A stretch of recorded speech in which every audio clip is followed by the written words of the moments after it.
My soldiers, C.S.M. If you can't figure that out, that means Command Sergeant Major. The reason for that acronym is that long titles seem to frustrate military personnel. So the shorter, the better. They don't forget it. I'm honored, truly honored to be here today in the presence of the outstanding student body, which is everybody here, the remarkable staff, fellow veterans, and local dignitaries. I think it is admirable the respect the school displays to those who have served and who are serving this great nation of ours. For those of you who don't know what today is, I'll give you a little story, but since Emily here, this great second lieutenant, already gave it to you, I'm not going to give you a second history lesson. The only thing I'm going to correct her on is that sergeant majors are the bearers of the history of all the United States Armed Forces. And today is the 101st anniversary of the Armistice Day, but it is the 100th anniversary of the actual signing of armistice. It was actually agreed upon in 1918 on the 11th day, the 11th month, the 11th hour, but it was not signed until 1919. Unknowing about that is the battle kept going until the second hand clicked to be 11 o'clock on that day on the 11th month. Both sides, Germans or the enemy and our sides, were firing artillery until that last second, believe it or not, and then it was quiet. And then the armistice was signed. So that's what today's all about. You may wonder a little bit about me, my career, and why I went into the service. Well, if you had a week to listen, I could tell you all about it. But I don't see anybody prepared to stay here a week, so I'll give you a short, sweet version. I was born in a small town in Iowa. I'm the youngest child of four, and my parents were divorced when I was 5 years old, back in 1963. Being the baby of the family, or what I like to say is they save the best for the last. There wasn't much money for me to continue my education after high school.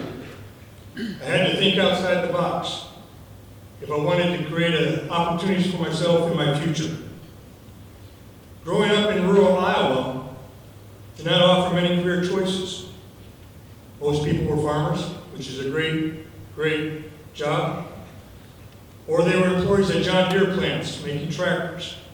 Or last, they worked at a meat packing plant doing hog kills and cattle.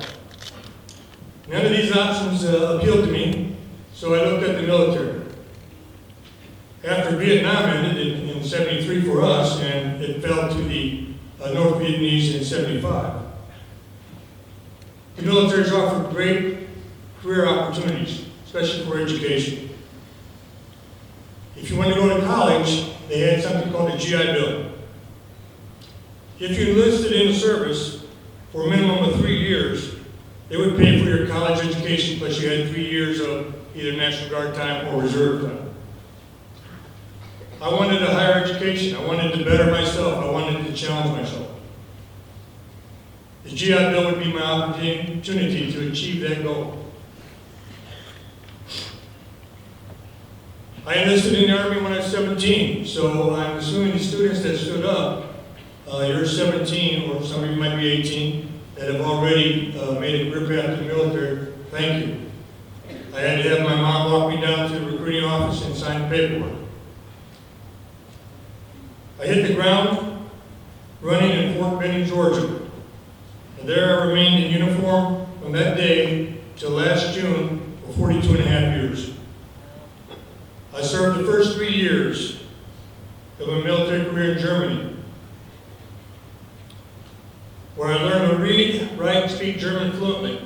We were supported by the German units, not like the current units over there, like a big major unit for Americans, but we were supported by the Germans.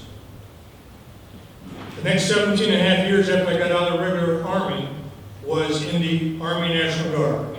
I reclassified in the infantry. Last year, like I said, at the age of 60 years old, I had to retire due to regulations, so I had to retire from the Army. I have been in uniform during many crises, including the Tehran embassy takeover, which many of you probably have never heard of, Grenada, Somalia, Lebanon, Panama, Desert Shield, Desert Storm, Bosnia, and the current global war on terrorism, which came about on that fateful day in September of 2001. When people think of the military, they usually think of combat. We do a lot more than that, and very little of actual combat. We train harder than combat actually is, which is why we can survive in the field of battle and in combat. My tour in Afghanistan had a lot of short, quick moments of combat, and to long times of boredom where you need to do something creative that you wouldn't get in trouble for. That's another story. The military has people from all walks of life, once in uniform, with the same haircut, the same requirements, the same clothing, the same everything. You are not set apart, you are a team. The only thing that sets you apart is your leadership skills, the challenges you engage in, the responsibilities you take on. After that, the sky's the limit. The choices you make along the way will become a part of you as you go through life. It will change you as you've never experienced before. Sure, there are life lessons that are both good and bad, but what you learn from them will define you as a person. During my career, I have met many individuals that showed me how to lead, how to follow, how to learn, and how to teach. Each of these lessons has guided me through life. The armed services offer a chance to expand your knowledge, as well as meet and assist others in the world. It is not all about wars or fighting. It is about teamwork, working towards a common goal, being able to assist others that cannot help themselves. Did I ever imagine that I'd serve in the military 42 and a half years? The answer is a most definite no. I was pleasantly surprised that the military opened many opportunities for me. It allowed advancement, education, training that the civilian sector never could at the time and never does. There are many reasons people join the military. I enlisted in the Army for the sole reason to attend college. Once I finished active duty in 1979, I used the GI Bill to attend college and accomplish my dream. I worked hard and even achieved a 4.0 grade point average. Had I not learned discipline and focus from my military training, I may not have ever been able to achieve my success. By enlisting in the military, I gained so much more than just a college degree. Loyalty, duty, respect, selfless service, honor, integrity, personal courage, and most importantly, lifelong friends. To this day, I keep in touch with many soldiers and officers and other branches of service personnel that I've met along the way, and you build a bond, and that's one of the best things you can gain from it. Many of these characteristics allow me to deal with the real-world obstacles and the diverse situations I encounter every day. I constantly challenge my soldiers with a following mantra. And what this is, I used to run infantry basic training, I used to run engineer basic combat training, so we have new people coming in that never will teamwork. I challenge them, check yourself in the mirror every day. Look at that reflection. Make sure who you see looking back at you is a person you want to be. That you are prepared to do the best you can every day. Be the best leader, be the best mentor, be the best friend. In a nutshell, are you ready to be the best you can be? In the military, a lot of people's lives depend on that.